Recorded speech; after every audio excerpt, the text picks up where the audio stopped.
Merci, Madame la Présidente. Alors, nous discutons d'un projet de loi, le premier et on espère le dernier projet de loi mammouth à la Harper de l'Assemblée nationale. Comme vous le savez, en termes de démocratie, l'Assemblée, il y a quelques années, dans un moment de baisse du niveau d'intensité partisane, s'est dit finalement, là, ces bâillons-là, c'est pas fameux pour la démocratie. Alors, on va faire en sorte de rendre ça un petit peu plus difficile à la majorité, quelle qu'elle soit, pour utiliser ce mécanisme-là. Et traditionnellement, effectivement, on disait, c'est moins pire si ce sont des projets de loi de nature budgétaire, parce que le gouvernement a besoin de son argent. S'il a augmenté une taxe, modifié un tarif, modifié un impôt, bien, il faut que ça rentre. Alors, dans ce cas-là, ça peut aller, mais de toute façon, ce sera un projet de loi par bâillon. Parce qu'il y a eu des grandes époques de 10, 12, 15 projets de loi par bâillon. Imaginez, 23, me souffle mon président de la Commission des institutions. Alors, c'était sage, de façon bipartisane, de dire non, on va faire un projet de loi par bâillon, ce qui va augmenter le degré de difficulté pour cette procédure, parfois nécessaire, mais jamais très proche de notre idéal démocratique. Et là, Stephen Harper, qui est dans un système parlementaire semblable, lui, a une idée. Il dit, lorsqu'il y aura le budget, dans la loi habilitante pour le budget, je vais mettre toutes sortes de patentes qui me tentent beaucoup dans un seul projet de loi qu'il n'a pas appelé lui, mais qui fut appelé assez rapidement Mammouth. Et ça n'avait pas été imité par le gouvernement de Jean Charest, certainement pas par le gouvernement de Pauline Marois, mais le gouvernement actuel a dit encore une bonne idée canadienne. On a souvent dit que le premier ministre est le plus canadien des premiers ministres du Parti libéral qu'on a eu, que le ministre des Finances est le plus canadien des ministres des Finances qu'on a eu. Eh bien, là, il le montre même dans la technique parlementaire en disant, bien, on va mettre dans ce projet de loi financier la destruction des institutions régionales de développement. Ça n'a rien à voir, mais on va le mettre là. Puis notre incapacité à négocier avec les pharmaciens, on va mettre ça là-dedans. On ne met pas les médecins, on ne met pas les infirmières, on ne met pas les retraites, on ne met pas les cols bleus, mais les pharmaciens, eux autres, on a quelque chose de particulier avec les pharmaciens. C'est qu'on va mettre ça là-dedans. Puis on va mettre aussi, il y a ce débat sur ce ne serait pas une bonne idée d'avoir une prévision budgétaire, des états financiers avant une élection. Oui, on est tous d'accord que c'est une bonne idée. Ça n'a rien à voir avec le budget. Ça modifie en rien l'équilibre financier du gouvernement, mais on va mettre ça là-dedans aussi. Puis on va le mettre dans le bâillon en plus. Là, quoi? Un élément de notre système démocratique qui va être voté dans un bâillon. Ça, franchement, là, je pense que même M. Harper n'avait pas pensé à ça. Il doit être fier du gouvernement québécois, Stephen Harper, en ce moment. Il doit être très fier. Mais on dit, c'est quoi l'urgence? Alors, on nous revient, mais l'urgence, mais Madame la Présidente, 7 milliards 300 millions de dollars, c'est ça l'urgence. C'est ce chiffre, tous les jours, il y a ce chiffre-là, puis il y a qu'on est 57e sur 60, mais ça vient de la CAQ. Tous les jours, on nous dit ça. Alors, j'aimerais revenir là-dessus, là, un instant. D'où ça vient, ce 7 milliards de dollars, ce trou béant, ce canyon, ce précipice, ce trou noir de 7 milliards, d'où vient-il? Bien, d'abord, il faut dire, Madame la Présidente, je sais que vous êtes très attentive. Quand ça a commencé, ça, il y a à peu près un an, c'était pas 7, c'était 3 milliards, 3 milliards 4. Ça revenait, 3 milliards 4. Puis là, c'est monté à 5. Pendant quelques mois, là, il y a eu une saison, c'était 5. Puis là, maintenant, c'est 7. Puis là, ils ont ajusté 7,3. Alors, il y a une inflation considérable. C'est le trou prend d'expansion. Qu'est-ce que ce sera l'an prochain, Madame la Présidente? Et ça, c'est la somme d'argent, enfin, la somme manquante qu'ils ont trouvée en arrivant.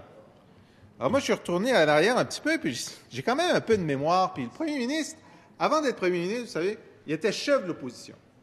Le chef de l'opposition, il était assis dans ce coin-là, et la première ministre était là, puis le ministre des Finances était là.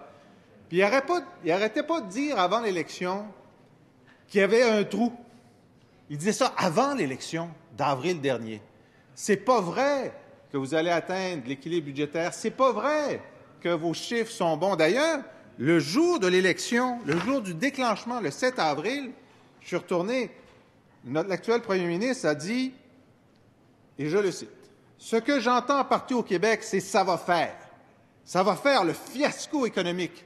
Ça va faire cacher la vérité. Ça va faire prendre la fuite pour ne pas rendre de compte. C'est l'échec dans les finances publiques, la gestion de nos taxes. On avait promis l'équilibre budgétaire. On est dans le trou de 3 milliards.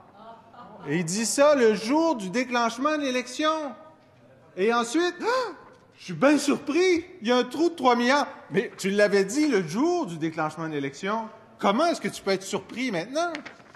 Alors, écoutez, j'ai donné quand même le bénéfice du doute à l'actuel premier ministre. Je dis peut-être que ça lui a échappé. Et on a su pendant la campagne qu'il voulait faire une vérification pour mesurer le trou. Hein? Il a dit ça. Et il a déposé un cadre financier. Vraiment, c'était Philippe au pays des merveilles. Le cadre financier, quand on le lit maintenant, mais des journalistes qui suivaient. Alors, c'était comme Alice au pays des merveilles. Alice. Alors, il y a un journaliste qui suivait, des journalistes qui suivent. Il a dit, « Ah, monsieur le chef du Parti libéral, c'est parce que vous avez dit qu'il y aurait un trou de 3 milliards. Là, vous demandez une vérification.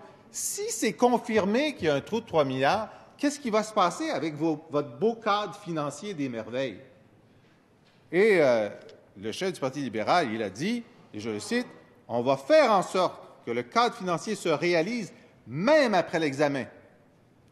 Même le cadre financier sera revisé en tenant compte des trouvailles du vérificateur général s'il y en a, et les promesses vont se réaliser. S'il faut faire encore plus d'efforts de rationalisation, on le fera. Et je le cite toujours là, on n'ira pas demander aux contribuables de mettre la main dans leur poche davantage. » Il savait que c'était 3 milliards. Il a dit, mais si le trou se confirme, ne vous inquiétez pas d'augmentation de tarifs, quoi que ce soit, mais aujourd'hui, le ministre, dans le projet de loi 28, 162 millions qu'il va chercher juste avec les frais de garde, contrairement à ce que le chef avait dit. Alors donc, la vérification a été faite. Et là, c'était 3,7, 5, 7 milliards. Mais d'où ça vient, ce trou expansif à mesure que les mois passent? Alors, il y a quelqu'un qui s'appelle Gérald Filion, qui travaille pour Radio-Canada, et il fait des analyses. Et il a invité à son émission M. Luc Godbout, qui était un de ceux qui avait fait le rapport disant qu'il y aurait peut-être 3 milliards et peut-être un peu plus par la suite. Et M. Filion a demandé à M. Godbout, ce chiffre-là de 3,7 milliards, est-ce qu'il allait arriver ou non? Puis Godbout a dit, non, c'était juste une hypothèse. Une hypothèse. Comme le vérificateur général, dont le rapport est souvent cité ici, il dit, les prévisions sont fondées sur des hypothèses relatives à des événements futurs. En conséquence, les résultats réels seront différents des informations présentées. Il dit ça, le vérificateur. Ça veut dire que quand le premier ministre se lève ici et dit qu'il y aurait eu un trou de 7 milliards, il devrait répondre virgule, mais c'est un chiffre fondé sur une hypothèse et les résultats réels auraient été différents. Pourquoi? M. Filion l'explique. Alors, chaque année, les ministères disent, « Ah ben écoutez, moi, là, si l'argent poussait dans les arbres, je pourrais dépenser 400 millions de plus dans mon ministère. » Puis le voisin dit ça, puis le voisin dit ça, puis le voisin dit ça. Puis là, on amène ça au président du Conseil du Trésor qu'on surnomme Monsieur Non. Puis Monsieur Non, il dit non, parce que moi, je veux juste augmenter les dépenses de 1,2 ou de 2 ou de 2,3 Puis là, les hypothèses, les souhaits des ministères fondent. Alors là, ce que le premier ministre fait, ce que le ministre des Finances fait, pour la première fois dans le débat financier du Québec, il prend la ligne des hypothèses. Puis il dit, c'est ça qui se serait passé. C'est ça. En fait, si les ministres du gouvernement Marois avaient été réélus, ils auraient eu tout ce qu'ils voulaient. Ils ne l'avaient pas eu l'année précédente. Ça, je vous en passe un papier, puis je peux vous en faire la démonstration. Parce que quand j'ai vu le budget du ministère des Relations internationales, j'ai compris ce que Sol, pas Sol Zanetti, l'autre, voulait dire lorsqu'il parlait de ministère. Je dis, ah oui, c'est ça, un ministère. OK? Puis quand j'ai demandé des sommes supplémentaires, Monsieur Non ne me les a pas tous données. En fait, je m'arrête là. Mais, alors, donc, vous savez, en politique, il y a énormément de choses qu'on peut dire. Il y a énormément de choses qu'on peut se reprocher. Il y a énormément de désaccords sur les politiques, les objectifs, la façon de voir les choses. Il y a même parfois plusieurs facettes d'une même réalité. Plusieurs chiffres qui donnent, par exemple, j'entends le chef de la deuxième opposition dire que le PIB n'augmente pas suffisamment au Québec, le PIB brut. Et là, le premier ministre dit ah, mais le PIB par habitant, lui, il augmente vite. Deux chiffres vrais qui donnent deux éléments différents de la réalité. Mais il y a des moments en politique où on se dit ce serait tellement mieux pour mon argument si j'abandonnais le terrain de l'honnêteté intellectuelle et que je prenais un argument qui est dans une facette obscure de la réalité et que je me mettais à dire que c'est une vérité. Et il y a des communicateurs qui disent, là, si tu répètes ça assez souvent, à un moment donné, les autres arrêtent de te contredire, puis ça devient une vérité dans la perception. Je vous soumets, Madame la Présidente, que cette histoire de 7 milliards de trous budgétaires qui auraient existé, ça fait partie de cette tentation de quitter le domaine de l'honnêteté intellectuelle. Et que l'honnêteté intellectuelle, ce serait autre chose. Et d'ailleurs, ce n'est pas seulement dans le jeu partisan. Ce n'est pas seulement de dire quelque chose qui ne serait jamais arrivé. Mais c'est aussi lorsque ce gouvernement se tourne vers les Québécois et leur dit, vous savez, dans l'effort budgétaire, on va faire 90 %, puis vous allez faire 10 %. Bien, ça, c'est fondé sur un chiffre inexact. Hein? C'est comme si je vous disais, écoutez, j'ai l'impression que vous me devez 100 $, je vais vous en donner 10.